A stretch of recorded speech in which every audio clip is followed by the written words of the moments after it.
Church of England admits it covered up sexual abuse of boys. The head of the Church of England has admitted that the Church helped cover up the systematic sexual abuse of young boys for decades. In an astonishing admission, the Archbishop of Canterbury, Justin Welby, apologized to the victims of ex-Bishop Peter Ball and other senior leaders who routinely raped boys since the 1970s and got away with it with help from the Church. The admission comes just 1 month after the Vatican declared that the priests should not be held responsible for raping children as young as 7, claiming that children know what they're doing. So it isn't rape. ABC News reports.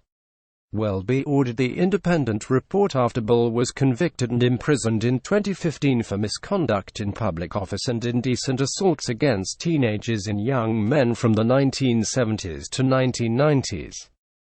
Ball, who admitted to abusing 18 young men, was released after serving 16 months.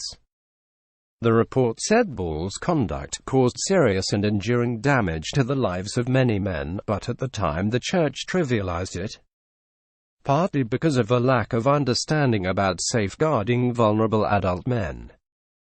Some victims reported that Ball, 85, encouraged them to engage in spiritual exercises involving naked praying and cold showers.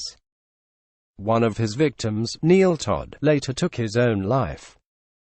The Church, at its most senior levels and over many years, supported him unwisely and displayed little care for his victims, the report said. Ball was arrested in 1992 for suspected indecent assault and given a police caution. He retired as Bishop of Gloucester, but was allowed to continue work in churches and schools for years. He was not prosecuted until 2 decades later.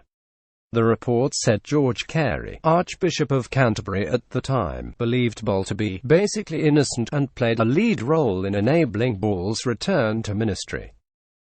Carey and other church leaders also appeared to try to cover up the problem when they failed to pass on letters that raised concerns about Ball to police, the report said.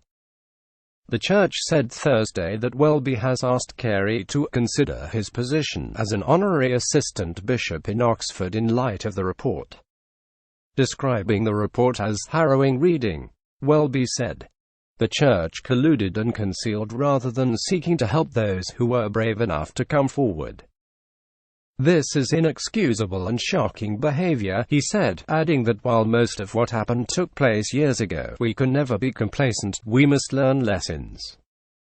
Vickery House, a retired Anglican priest who worked under Ball, was sentenced in 2015 to 6 years in prison for sex attacks on teenagers and young men in the 1970s and 80s.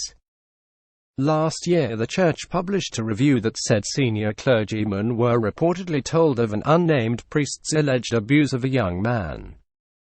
But the victims' repeated attempts to get help and justice didn't get anywhere. The Anglican and Catholic churches are among institutions being investigated in a wide-ranging British probe into child sex abuse after it emerged that entertainers, clergy, senior politicians and others were implicated in decades-old abuse.